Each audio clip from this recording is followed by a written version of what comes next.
ನಮಸ್ಕಾರ ಸ್ನೇಹಿತರೆ. ಮಿಡಲ್ ಈಸ್ಟ್ನಲ್ಲಿ ಮತ್ತೆ ಯುದ್ಧದ ಸೈರನ್ ಮೊಳಗಿದೆ. ಇಡೀ ಜಗತ್ತು ನಿದ್ದೆಯಿಂದ ಏಳುವ ಮೊದಲೇ ಅಮೆರಿಕದ ಯುದ್ಧ ವಿಮಾನಗಳು ಇರಾನ್ ಮೇಲೆ ಮುಗಿಬಿದ್ದಿವೆ. ಭೀಕರ ಏರ್ ಸ್ಟ್ರೈಕ್ ನಡೆಸಿವೆ. ಅಷ್ಟೇ ಅಲ್ಲ, ಆಯಿಲ್ ಮಾರ್ಕೊಳ್ಳಿ ಅಂತ ಕೊಟ್ಟಿದ್ದ ಲೈಸೆನ್ಸ್ ಕೂಡ ರದ್ದು ಮಾಡಲಾಗಿದೆ ಈಗ ಅಮೆರಿಕದ ಕಡೆಯಿಂದ. ಆಯತುಲ್ಲಾ ಅಲಿ ಖಾಮೆನೈ ಅವರ ಅಂತಿಮ ಯಾತ್ರೆ ನಡೀತಾ ಇರೋ ಹೊತ್ತಲ್ಲೇ ಅಮೆರಿಕ ಈ ಆಪರೇಷನ್ ಮುಗಿಸಿದೆ. ಇಡೀ ಇರಾನ್ ಕಣ್ಣೀರಲ್ಲಿ ತೇಲ್ತಾ ಅಮೆರಿಕದ ವಿರುದ್ಧ ರಿವೆಂಜ್ಗೆ ಕಾಯ್ತಿರುವಾಗಲೇ ಅಮೆರಿಕ ಭೀಕರ ದಾಳಿ ಮಾಡಿಬಿಟ್ಟಿದೆ. ದಾಳಿ ಆಗ್ತಿದ್ದ ಹಾಗೆ ಬಹ್ರೇನ್ನಲ್ಲಿರೋ ಅಮೆರಿಕದ 5th ಫ್ಲೀಟ್ ಮಿಲಿಟರಿ ಬೇಸ್ ಮೇಲೆ ಇರಾನ್ ಪ್ರತಿದಾಳಿ ಮಾಡಿದೆ. ಹಾಗಾದರೆ ಎಷ್ಟೊಂದು ಟೆನ್ಷನ್ ನಡುವೆ ಅಮೆರಿಕ ಇರಾನ್ ಮೇಲೆ ಇದ್ದಕ್ಕಿದ್ದಂತೆ ದಾಳಿ ಮಾಡಿದ್ದಾದರೂ ಯಾಕೆ? ಯುದ್ಧ ಮತ್ತೆ ಶುರುವಾಗೋಯ್ತಾ? ಈ ದಾಳಿಯಿಂದ ಜಗತ್ತಿಗೆ ಕಾದಿರೋ ಆಪತ್ತಾದರೂ ಏನು? ಕಂಪ್ಲೀಟ್ ಆಗಿ ಎಲ್ಲವನ್ನ ನೋಡ್ತಾ ಹೋಗೋಣ. ಕ್ವಿಕ್ ಆಗಿ ಕಡೆ ತನಕ ಮಿಸ್ ಮಾಡಿದೆ ನೋಡಿ. ನೀವು ನೋಡ್ತಾ ಇದ್ದೀರಾ ಮಸ್ತ್ ಮಗ ಚಾನಲ್. ನಾನು ಅಮರ್ ಪ್ರಸಾದ್. 60 ಬೋಟ್ ಧ್ವಂಸ, ಅಮೆರಿಕದ ದಾಳಿ. ಅಮೆರಿಕ ಮಾಡಿರೋ ಈ ಮಿಡ್ ನೈಟ್ ಆಪರೇಷನ್ ಸಾಮಾನ್ಯದಲ್ಲ. ಯುದ್ಧ ನಿಲ್ಲಿಸೋಕೆ ಅಂತ ಮಾಡ್ಕೊಂಡಿದ್ದ ಟೆಂಪರರಿ ಅಗ್ರಿಮೆಂಟ್ ಅನ್ನ ಒಂದೇ ಒಂದು ದಾಳಿ ಕಂಪ್ಲೀಟ್ ಆಗಿ ಧೂಳಿಪಟ ಮಾಡಿದೆ. ಸೆಂಟ್ಕಾಮ್ ಸೆಂಟ್ರಲ್ ಕಮಾಂಡ್ ಕೊಟ್ಟಿರೋ ಮಾಹಿತಿ ಪ್ರಕಾರ ಅಮೆರಿಕದ ಯುದ್ಧ ವಿಮಾನಗಳು ಮತ್ತು ನೌಕಾಪಡೆ ಇರಾನ್ನ ಒಟ್ಟು 80ಕ್ಕೂ ಅಧಿಕ ಪ್ರಮುಖ ಟಾರ್ಗೆಟ್ಗಳ ಮೇಲೆ ಏಕಕಾಲದಲ್ಲಿ ದಾಳಿ ಮಾಡಿದ್ದಾರೆ. ಈ ದಾಳಿಯಲ್ಲಿ ಇರಾನ್ನ ಕಮಾಂಡ್ ಆ್ಯಂಡ್ ಕಂಟ್ರೋಲ್ ಎಕ್ವಿಪ್ಮೆಂಟ್ಸ್, ಕರಾವಳಿ ತೀರದ radar sites, air defence systems ಮತ್ತು ಆಂಟಿಶಿಪ್ ಮಿಸೈಲ್ ನೆಲೆಗಳನ್ನು ಕಂಪ್ಲೀಟ್ ಆಗಿ ಟಾರ್ಗೆಟ್ ಮಾಡಿ ಧ್ವಂಸ ಮಾಡಲಾಗಿದೆ. ಅಷ್ಟೇ ಅಲ್ಲ, ಸಮುದ್ರದಲ್ಲಿ ಅಮೆರಿಕದ ಹಡಗುಗಳಿಗೆ ಕಂಟಕವಾಗಿದ್ದ ಇರಾನ್ನ IRGCಗೆ ಸೇರಿದ 60ಕ್ಕೂ ಅಧಿಕ ಸಣ್ಣ ಅಟ್ಯಾಕ್ ಬೋಟ್ಗಳನ್ನು ಅಮೆರಿಕದ ಮಿಸೈಲ್ಗಳು ನೀರುಪಾಲು ಮಾಡಿವೆ.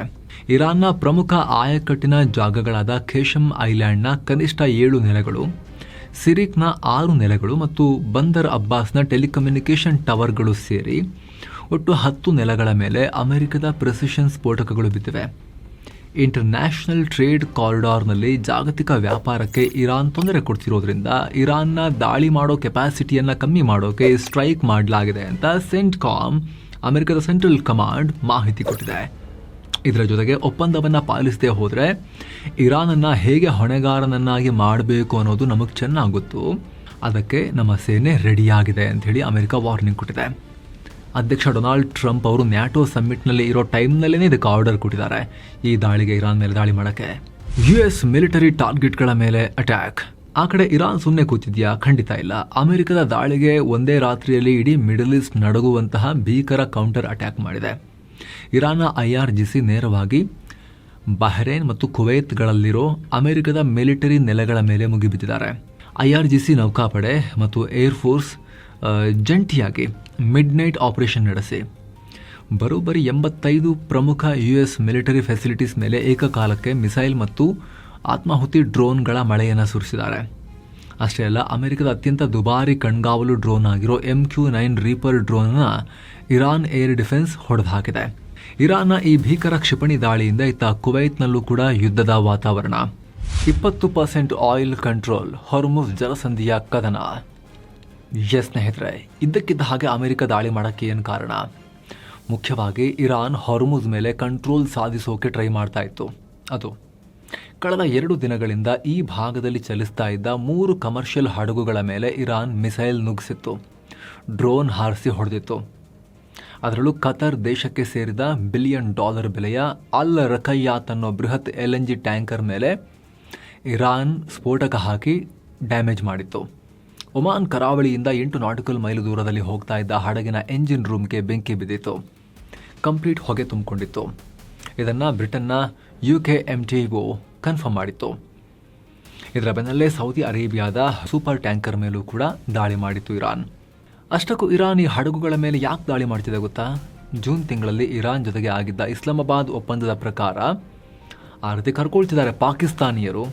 ಅಮೆರಿಕ ಇರಾನ್ ನಡುವಿನ ಶಾಂತಿ ಒಪ್ಪಂದವನ್ನು ಇಸ್ಲಾಮಾಬಾದ್ ಒಪ್ಪಂದ ಅಂತ ಕರೀತಿದ್ದಾರೆ ಪಾಕಿಗಳು. ಅದರ ಪ್ರಕಾರ 60 ದಿನಗಳ ಕಾಲ ಯಾವುದೇ ಫೀಸ್ ಇಲ್ಲದೆ ಹಡಗುಗಳು ಓಡಾಡೋಕ್ಕೆ ಅವಕಾಶ ಇರಬೇಕಿತ್ತು. ಆದರೆ ಇರಾನ್ನ ಫಸ್ಟ್ ವೈಸ್ ಪ್ರೆಸಿಡೆಂಟ್ ಮೊಹಮ್ಮದ್ ರೆಜಾ ಅರೆಫ್, ನಮ್ಮ ಸಮುದ್ರ ಮಾರ್ಗ ಬಳಸೋರು, ಅಂದರೆ ಹೊರ್ಮುಜ್ ನಮ್ಮದು, ಇಲ್ಲಿ ಇದನ್ನು ಬಳಸ್ಕೊಂಡು ಓಡಾಡೋರು ನಮಗೆ ಫೀಸ್ ಕಟ್ಟಬೇಕು. ಇದು ಟೋಲ್ ಥರ ಅಲ್ಲ, ಇದು ಆದರೆ ಒಂಥರ ಸರ್ವಿಸ್ ಚಾರ್ಜ್ ಅಂತ ಅಂದ್ಕೊಳ್ಳಿ, ನಮಗೆ ಪೇ ಮಾಡಬೇಕು ಅಂತ ಪಟ್ಟು ಹಿಡಿದಿದ್ರು. ಆಲ್ರೆಡಿ ಇರಾನ್ನಲ್ಲಿ ತನ್ನ ಅಪ್ರೂವ್ಡ್ ಚಾನೆಲ್ ಬಳಸು, ಅಂದರೆ ಅವ್ರು ಹೇಳಿರೋ ದಾರಿ ನೋಡಿ, ಬೇರೆ ಕಡೆ ಎಲ್ಲ ನಾವು ಸ್ಫೋಟಕ ಇಟ್ಟಿರ್ಬೋದು, ಹುಷಾರು, ಹೋದರೆ ಡಮ್ ಅನ್ಬೋದು. ನೋಡಿ, ಈ ದಾರಿ ನಾವು ಹೇಳ್ತೀವಿ, ಈ ದಾರಿಲಿ ನೀವು ಹೋಗಿಬೇಕಾದ್ರೆ ಇಲ್ಲಿ ಸೇಫ್ ಇದು. ಆದರೆ ಇಲ್ಲಿ ಹೋಗಬೇಕು ಅಂದರೆ ನಮಗೆ ನೀವು ಪೇ ಮಾಡಬೇಕು ಅಂಥೇಳಿ ಒಂದೊಂದು ಹಡಗಿಂದ $2 ಮಿಲಿಯನ್ ದುಡ್ಡನ್ನು ಸುಂಕವನ್ನು ವಸೂಲಿ ಮಾಡ್ತಿತ್ತು.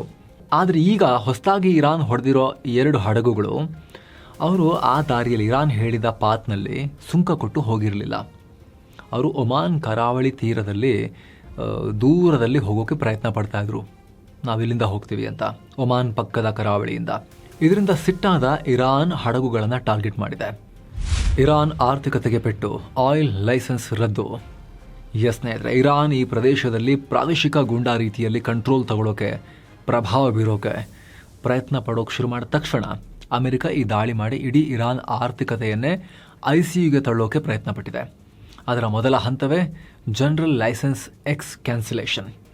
ಒಪ್ಪಂದದ ಪ್ರಕಾರ ಇರಾನ್ಗೆ ಅಂತಾರಾಷ್ಟ್ರೀಯ ಮಾರ್ಕೆಟ್ನಲ್ಲಿ ಅಮೆರಿಕನ್ ಡಾಲರ್ ಬಳಸಿ ಅಫಿಷಿಯಲ್ ಆಗಿ ಆಯಿಲ್ ಮತ್ತು ಗ್ಯಾಸ್ ಸೇಲ್ ಮಾಡೋಕ್ಕೆ ಅಮೆರಿಕ ಒಂದು ಸ್ಪೆಷಲ್ ಲೈಸೆನ್ಸ್ ಕೊಟ್ಟಿತ್ತು.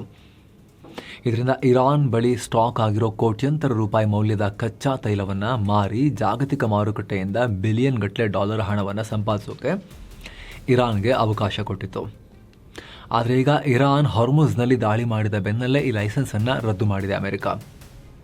ಇರಾನ್ ಅಗ್ರಿಮೆಂಟ್ನ ಉಲ್ಲಂಘನೆ ಮಾಡಿದೆ ಅಂತ ಹೇಳಿ ಜುಲೈ 17ರ ಒಳಗಡೆ ಇರಾನ್ನ ಆಯಿಲ್ ಲೈಸೆನ್ಸ್ ವಹಿವಾಟನ್ನು ಕಂಪ್ಲೀಟ್ ಆಗಿ ಕ್ಲೋಸ್ ಮಾಡಬೇಕು ಅಂತ ಆರ್ಡರ್ ಮಾಡಿದೆ. ಮುಂದೇನು? Final nuclear deal doubt. ಸ್ನೇಹಿತರೆ, ಮೊದಲನೇದಾಗಿ ಜಾಗತಿಕ ಆರ್ಥಿಕತೆಯ ಮೇಲೆ ದೊಡ್ಡ ಪರಿಣಾಮ ಆಗ್ತಾ ಇದೆ. ಫೆಬ್ರವರಿಯಲ್ಲಿ ಯುದ್ಧ ಶುರುವಾಗೋದಕ್ಕಿಂತ ಮುಂಚೆ ಬ್ರೆಂಟ್ ಕ್ರೂಡ್ ಆಯಿಲ್ ಬೆಲೆ $72 ಇತ್ತು. ಆಮೇಲೆ ಯುದ್ಧ ಶುರುವಾದಾಗ $120 ಕೂಡ ಹೋಗಿತ್ತು. ಯುದ್ಧ ನಿಲ್ತು ಅಂತ ಹೇಳಿ ಸೀದಾ $70ಗೆ ವಾಪಸ್ ಬಂದು ಬಿದ್ದಿತ್ತು ಕಳೆದ ವಾರ ಇಲ್ಲ. ಆದರೆ ಈ ದಾಳಿ ಆಗ್ತಿದ್ದ ಹಾಗೆ ಬ್ರೆಂಟ್ ಕ್ರೂಡ್ ಆಯಿಲ್ ಬೆಲೆ ಈಗ $76ಗೆ ತಲುಪಿದೆ. ಒಂದು ವೇಳೆ ಹಾರ್ಮುಜ್ನಲ್ಲಿ ತೀರಾ ಅಶಾಂತಿ ಕಂಟಿನ್ಯೂ ಆಗಿ ಮತ್ತೆ ಅಲ್ಲಿ ಆಯಿಲ್ ಗ್ಯಾಸ್ ಸಪ್ಲೈ ಕಟ್ ಆಯಿತು ಅಂತ ಹೇಳಿದ್ರೆ ಮತ್ತೆ 100, 110, 120 ಅಂತ ಹೇಳಿ ಆಯಿಲ್ ಮೇಲಕ್ಕೆ ಹೋಗೋದ್ರಲ್ಲಿ ಅನುಮಾನ ಇಲ್ಲ. ಕಂಟಿನ್ಯೂ ಆಯಿತು ಅಂತ ಹೇಳಿದ್ರೆ ಯುದ್ಧ, ಪ್ರಪಂಚದಾದ್ಯಂತ ಮತ್ತೆ ಪೆಟ್ರೋಲ್, ಡೀಸೆಲ್, ಗ್ಯಾಸ್ ಕ್ರೈಸಿಸ್ ಉಂಟಾಗ್ಬೋದು. ಆದರೆ ಹಾಗಾಗದೇ ಇರಲಿ, ದಾಳಿ ಎಲ್ಲ ಇಲ್ಲಿಗೆ ನಿಲ್ಲಿ ಅಂತ ನಾವೆಲ್ಲ ಆಶಿಸೋಣ. ಬಟ್ ಕಂಟಿನ್ಯೂ ಆದರೆ ಆಪತ್ತು ಗ್ಯಾರಂಟಿ. ಎರಡನೇ ಅತಿ ದೊಡ್ಡ ಡೇಂಜರ್ ಅಂದರೆ ಇರಾನ್ನ ನ್ಯೂಕ್ಲಿಯರ್ ಪ್ರೋಗ್ರಾಮ್. ಖಾಮೆನಿ ಅಂತಿಮ ಸಂಸ್ಕಾರ ಮುಗಿತಿದ್ದ ಹಾಗೇನೆ ಅಮೆರಿಕ ಇರಾನ್ ನಡುವೆ ನ್ಯೂಕ್ಲಿಯರ್ ಡೀಲ್ ಬಗ್ಗೆ ಕಡೆಯ ಹಂತದ ಮಾತುಕತೆ ನಡೀಬೇಕಾಗಿತ್ತು. ಆದರೆ ಈಗ ಅಮೆರಿಕ ಆಯಿಲ್ ಲೈಸೆನ್ಸ್ ರದ್ದು ಮಾಡಿ ದಾಳಿನೇ ಮಾಡಿರೋದ್ರಿಂದ ಮಾತುಕತೆ ಕಂಪ್ಲೀಟ್ ಬಂದಾಗೋ ಸಾಧ್ಯತೆಗಳಿವೆ. ಆದರೆ ಎಲ್ಲವೂ ಡಿಪೆಂಡ್ ಆಗಿರೋದು ಇರಾನ್ ಯಾವ ರೀತಿ ಪ್ರತಿಕ್ರಿಯೆ ಕೊಡುತ್ತೆ ಅಂತ. ಇರಾನ್ ತೆಪ್ಪಗಿಲ್ಲ ಇಲ್ಲಿ. ಅಮೆರಿಕ ದಾಳಿ ಮಾಡಿದ ತಕ್ಷಣ ಇರಾನ್ ಕೂಡ 80ಕ್ಕೂ ಅಧಿಕ ಕಡೆ ದಾಳಿ ಮಾಡಿದೆ ಅಮೆರಿಕ ಮತ್ತು ಅದರ ಮಿತ್ರರ ನೆಲೆಗಳ ಮೇಲೆ. ಸೊ ಈಗ ಅಮೆರಿಕ ಮತ್ತೆ ಕಂಟಿನ್ಯೂ ಮಾಡಿದ್ರೆ ಇದು ನಿಧಾನಕ್ಕೆ ಮಿಲಿಟರಿ ಟಾರ್ಗೆಟ್ ಫಸ್ಟು, ಆಮೇಲೆ ಸಿವಿಲಿಯನ್ ಟಾರ್ಗೆಟು, ಆಮೇಲೆ power and energy infrastructure, physical infrastructure, road, bridges, ಇಲ್ಲಿಗೆಲ್ಲ ಇದು ಮುಂದುವರಿಯುತ್ತೆ. ಆವಾಗ ಮಾತುಕತೆ ಬಿಡಿ, ಯುದ್ಧ ಈ ಹಿಂದಿದ್ದಕ್ಕಿಂತಲೂ ಇನ್ನೂ ದೊಡ್ಡ ಲೆವೆಲ್ಗೆ ಹೋಗೋ ಅಪಾಯ ಇರುತ್ತೆ. ಹಾಗಾಗಿ ನಾವು ಇದನ್ನು ಕ್ಲೋಸ್ಲಿ ಮಾನಿಟರ್ ಮಾಡಬೇಕಾಗತ್ತೆ ಸ್ನೇಹಿತರೆ, ಸಿಚುವೇಶನನ್ನು. ಇದ್ರ ಬಗ್ಗೆ ಏನೇ ಅಪ್ಡೇಟ್ಸ್ ಇದ್ರು ನಿಮಗೆ ತಲುಪಿಸ್ತಾನೆ ಇರ್ತೀವಿ ಸ್ನೇಹಿತರೆ. ನಾವು ಮಿಸ್ ಇಲ್ಲ ನಮ್ಮ ಚಾನಲ್ಗೆ ಸಬ್ಸ್ಕ್ರೈಬ್ ಮಾಡೋದನ್ನು ಮರಿಬೇಡಿ. ಹಾಗೆ ವಿಡಿಯೋ ಕೆಳಗಿರೋ ಜಾಯಿನ್ ಬಟನ್ ಮೂಲಕ ಆಸಕ್ತ ವೀಕ್ಷಕರು ಮಸ್ಮಗ ಚಾನಲ್ಗೆ ಮೆಂಬರ್ಸ್ ಆಗಿ ಜಾಯಿನ್ ಆಗ್ಬೋದು. ಆಗ ಎಲ್ಲ ಮೆಂಬರ್ ಓನ್ಲಿ ವೀಡಿಯೋಸನ್ನು ನೀವು ಕೂಡ ನೋಡೋಕ್ಕೆ ಶುರು ಮಾಡ್ಬೋದು. ಆಸಕ್ತ ವೀಕ್ಷಕರು ಜಾಯಿನ್ ಬಟನ್ ಮೇಲೆ ಕ್ಲಿಕ್ ಮಾಡಿ ಆಲ್ರೆಡಿ ನಾವು ಪಬ್ಲಿಷ್ ಮಾಡಿರೋ ಮೆಂಬರ್ ಓನ್ಲಿ ವೀಡಿಯೋಸ್ನ ಸರಿ ಸ್ಕ್ರೋಲ್ ಮಾಡಿ ನೋಡಿ. ಅದರಲ್ಲಿ ವ್ಯಾಲ್ಯೂ ಇದೆ ಅಂತ ಅನಿಸಿದ್ರೆ ಮಾತ್ರ ಆಮೇಲೆ ನೀವು ಜಾಯಿನ್ ಆಗೋದನ್ನು ಕನ್ಸಿಡರ್ ಮಾಡಿ ಅನ್ನೋದು ನಿಮ್ಮಲ್ಲಿ ನಮ್ಮ ರಿಕ್ವೆಸ್ಟ್. ಆಸಕ್ತರು ಜಾಯಿನ್ ಬಟನ್ ಚೆಕ್ ಮಾಡಿ ವಿಡಿಯೋ ಕೆಳಗಡೆ ಮತ್ತೆ ಭೇಟಿ ಆಗ್ತಿರೋಣ ಸ್ನೇಹಿತರೆ.